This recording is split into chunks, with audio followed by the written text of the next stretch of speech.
ಸಾಕು ಯಾರು ನೋಡಲ್ಲ, ಯಾರು ನೋಡಕ್ ಚಾನ್ಸೇ ಇಲ್ಲ. ಅಂದ್ರೆ ನೋ, ದಿಸ್ ಶೋ ವಾಸ್ ಬೆಳ್ಳಿ- ವೆರಿ ಪಾಪ್ಯುಲರ್ ಆನ್ ಉದಯ. ಹೌದಾ? ಯಾ ಎಲ್ಲಾರು ನೋಡೋರು. ನನಗೆ ನಾಚಿಕೆ. ನನ್ ಯಾಕೆ ನೋಡ್ತೀರಾ, ನೋಡ್ಬಿಡಿ, ನಾನೇನು ಏನ್ ಶೋ ಅದೇ ಫಿಲ್ಮ್ ಅಲ್ಲಿ ಯಾವ ಹಾಡು ಹಾಕಿ ಹಾಡು ಹಾಕೋ ಶೋ. ಓಕೆ, ನೆನ್ಸ್ಕೊತಾ ಇದೀರಿ ಬಾಳ್ವಿಕಾ ಮೇಡಮ್. ಯಾವ ಹಾಡು ಬೇಕು, ಯಾರಿಗೋಸ್ಕರ ಯಾಡ ಅಲ್ಲ. ಜಸ್ಟ್ ಇಮ್ಯಾಜಿನ್, ನನ್ಗೂ ಅದಕ್ಕೂ ಸಂಬಂಧನೇ ಇಲ್ಲ, ನಾನು ಅದಲ್ವೇ ಅಲ್ಲ. And ಹೆಂಗಾದ್ರೂ ಮಾಡ ಫುಟೇಜ್ ತೆಗಿಬೇಕಲ್ಲ ಮೇಡಮ್. ಏನೋ ಒಂದು ಸ್ವಲ್ಪ ಪ್ರಪಂಚದಲ್ಲಿ ನನ್ನ ಬಗ್ಗೆ ಗೌರವ ಉಳಿದಿದೆ. ಕೀರ್ತಿ ಜೊತೆ ಕೂತ್ಕೊಂಡ್ರೆ ಅದೆಲ್ಲವೂ ಸಂಪೂರ್ಣ ನಾಶವಾಗಿ ಸೊನ್ನೆಗೆ ಬಂದ್ಬಿಡತ್ತೆ. ಅದಕ್ಕೆ ಭಯ ನನಗೆ. ಈ ಕೀರ್ತಿ ನಿರಂಜನ್ ಇಬ್ರು ಕಟ್ರು ಭಯಾನೇ. ನನ್ನ ಕಾಲು ಎಳುವಂಥ ಪುಣ್ಯಾತ್ಮರು ಇವರೇ. ನೋಡು, ನನಗೆ ಅವತ್ತು ನಾನು ಅಲ್ಲಿ ಹೋಗಿದ್ದಾಗ ಅದೇನ್ರಿ ಹೆಂಗೆ ಮಾತಾಡ್ತೀರಾ ಅಂತ ಮಾಡಿ ತೋರಿಸ್ಬಿಟ್ಟು ಬೈಯೋರು. ಎಲ್ಲಾರ ಎದುರಿಗೂ ಅವಮಾನ, ಅವಮಾನ.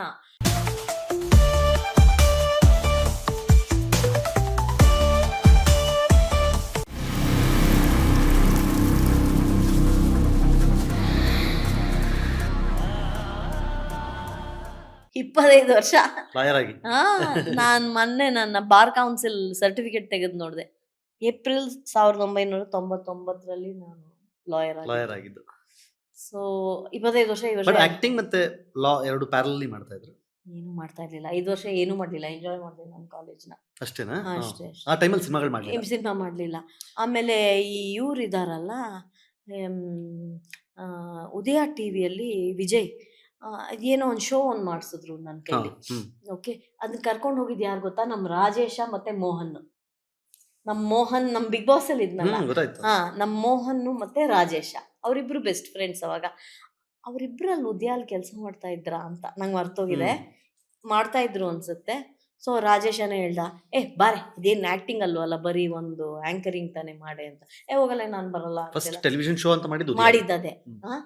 ಅದ್ಯಾವುದೋ ಒಂದು ಇದು, ಅವಾಗೆಲ್ಲ ಬರೀ ಪಿಕ್ಚರ್ ಹಾಡು ಹಾಕೋದು ಇದೇ ತಾನೇ ಶೋ ಇದ್ದಿತ್ತು.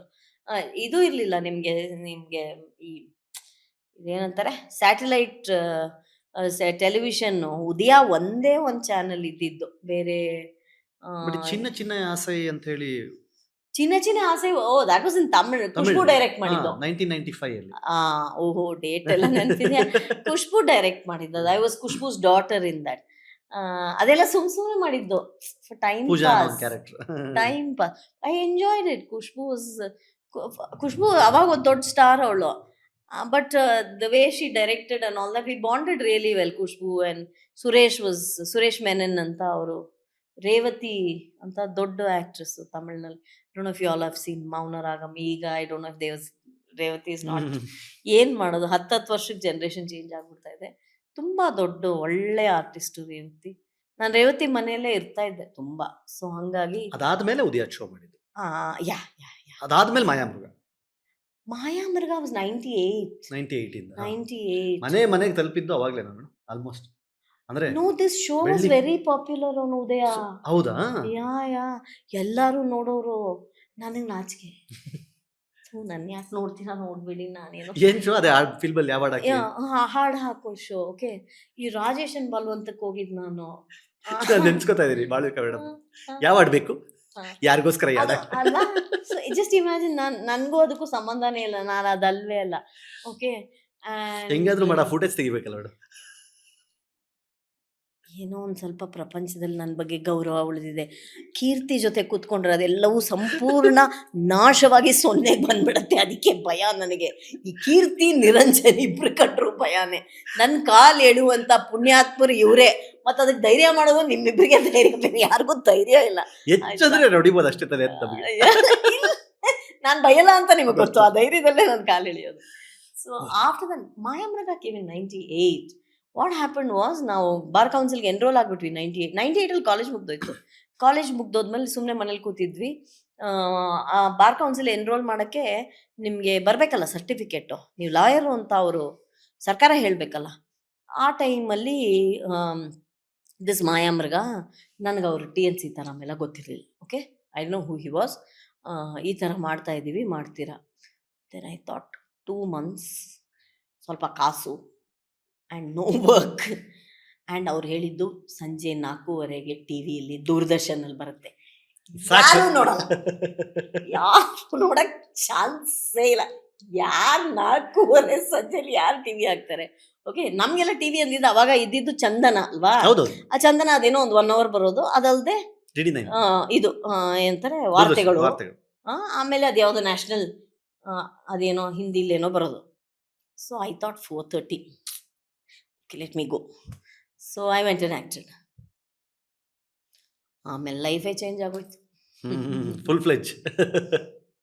ನನಗೆ ಗೊತ್ತಿರಲಿಲ್ಲ ಅವ್ರು ಆ ಥರದ ನಿರ್ದೇಶಕರು, ಅವ್ರ ಬರವಣಿಗೆ ಆ ಥರದ್ದಿರುತ್ತೆ, ಅವ್ರು ಆ ಥರದ ಪಾತ್ರ ನನಗೆ ಕೊಟ್ಟಿದ್ದಾರೆ. ಇದು ಯಾವುದರ ಕಲ್ಪನೆಯೂ ಇಲ್ಲದೆ ಒಂದು ಖಾಲಿ ಹಾಳೆ ಥರ ನಾನು ಹೋಗಿದ್ದು. What ever I am today is because of TNC ಥರ ಅಲ್ವಾ? ನನಗಿವತ್ತು ಕನ್ನಡ ಮಾತಾಡೋಕ್ಕೆ ಬರುತ್ತೆ ಅಂದರೆ ಅವರಿಂದ, ಕನ್ನಡ ಸ್ಪಷ್ಟವಾಗಿ ಮಾತಾಡೋಕ್ಕೆ ಬರುತ್ತೆ ಅಂದರೆ ಅವರಿಂದ, ಚೂರೇ ಆ್ಯಕ್ಟಿಂಗ್ ಬರುತ್ತೆ ಅಂದರೆ ಅವರಿಂದ, ನನಗೆ ಸಾಹಿತ್ಯದ ಬಗ್ಗೆ ಏನಾದರೂ ಗೊತ್ತು ಅಂದರೆ ಅವರಿಂದ, ನನಗೆ ಈ ಸಾಹಿತ್ಯಮಯ ಸಂಗೀತ ಯಾವುದನ್ನು ನಾವು ಸುಗಮ ಸಂಗೀತ ಅಂತೀವೋ, ಅಥವಾ ಯಾವುದನ್ನು ನಾವು ಭಾವಗೀತೆ ಅಂತೀವೋ, ಯಾವುದನ್ನು ಜನಪದ ಗೀತೆ ಅಂತೀವೋ, ಇದೆಲ್ಲವೂ ನನಗಿದರ ಪರಿಚಯ ಇದೆ ಅಂದರೆ ಅವರಿಂದ.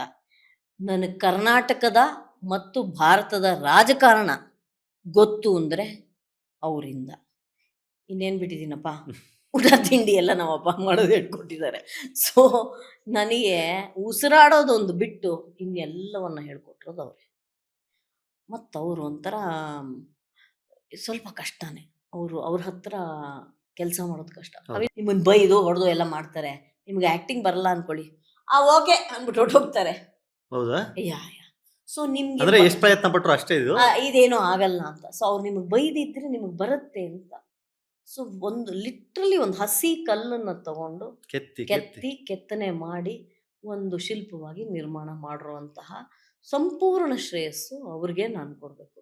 ಇದರಲ್ಲಿ ನನ್ನದಿದೆ ಏನೂ ಇದೆ ಅಂತ ನಾನು ಹೇಳಲ್ಲ.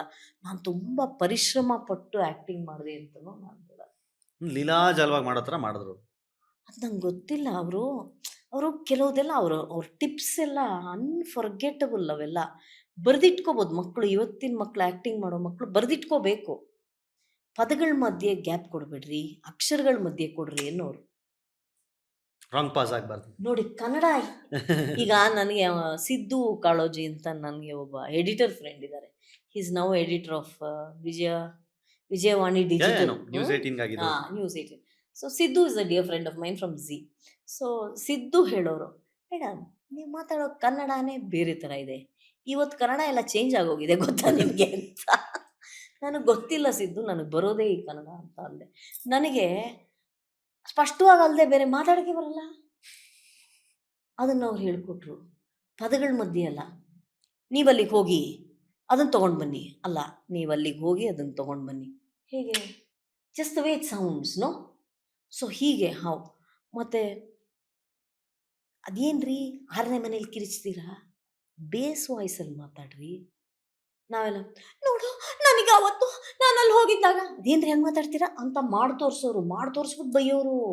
ಎಲ್ಲಾರು ಎದುರಿಗೋ ಅವಮಾನ ಆ ಥರದ್ದೆಲ್ಲ ಮಾಡೋರು ಅವರು.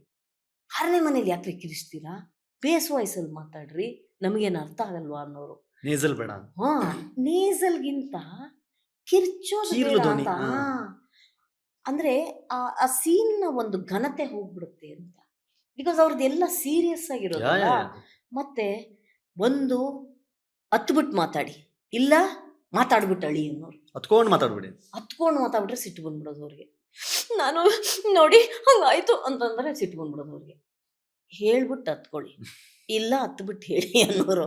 ಈ ಥರದ್ದು ಇಲ್ಲಿ ನೋಡಿ ದೃಷ್ಟಿ. ಇಲ್ಲಿ ನಾನು ಕೀರ್ತಿನ ನೋಡಿದ್ರೆ ಆ ದೃಷ್ಟಿಗೊಂದು ಅರ್ಥ, ಕೆಳಗಡೆ ನೋಡಿದ್ರೆ ಆ ದೃಷ್ಟಿಗೊಂದು ಅರ್ಥ, ಕೀರ್ತಿಗೂ ಕೆಳಗಡೆಗೂ ಮಧ್ಯೆ 45 ಡಿಗ್ರಿಲಿ ನೋಡಿದ್ರೆ ಒಂದು ಅರ್ಥ, ಮೇಲ್ಗಡೆ ನೋಡ್ಕೊಂಡು ಮಾತಾಡಿದ್ರೆ ಒಂದು ಅರ್ಥ, ಕಣ್ಣು ಮುಚ್ಕೊಂಡು ಮಾತಾಡಿದಾಗ ಒಂದು ಅರ್ಥ. ಎಷ್ಟಿದೆ ಅಭಿನಯ ಅನ್ನೋದ್ರಲ್ಲಿ, ಎಷ್ಟಿದೆ. ಮತ್ತು ಕನ್ನಡ ನಾನು ಅನ್ನೋದು ಇದೆಲ್ಲವೂ ಕನ್ನಡಕ್ಕೆ ಇದೆಲ್ಲವೂ ಅನುಗುಣವಾಗಿದೆ. ನನಗೆ ಇದು ಬೇರೆ ಭಾಷೆಯಲ್ಲಿ ಇದು ಹೇಗೆ ಅಪ್ಲೈ ಆಗುತ್ತೆ ನಂಗೆ ಗೊತ್ತಿಲ್ಲ. ಕನ್ನಡಕ್ಕೆ ಇದೆಲ್ಲ ಬೇಕು. ಇವತ್ತಿನ ಮಕ್ಕಳು ಸೀರಿಯಲ್ ಎಲ್ಲ ಪಾಠ ಮಾಡ್ತಾರೆ, ಪಾಪ ಅವ್ರಿಗೂ ಟೈಮ್ ಇರಲ್ಲ. ಆ ಡೈರೆಕ್ಟರ್ಗಳಿಗೆ ಗೊತ್ತಿರುತ್ತೋ ಗೊತ್ತಿಲ್ವೋ ನಂಗೆ ಗೊತ್ತಿಲ್ಲ, ಅವ್ರಿಗೆ ಹೇಳ್ಕೊಡೋಕ್ಕೂ ಟೈಮ್ ಇಲ್ಲ ಇವತ್ತಿನ ಮಕ್ಕಳಿಗೆ. Both cinema and serial, not just serial, cinema also. who is the teacher? We had a teacher. Who is the teacher today? There are no teachers.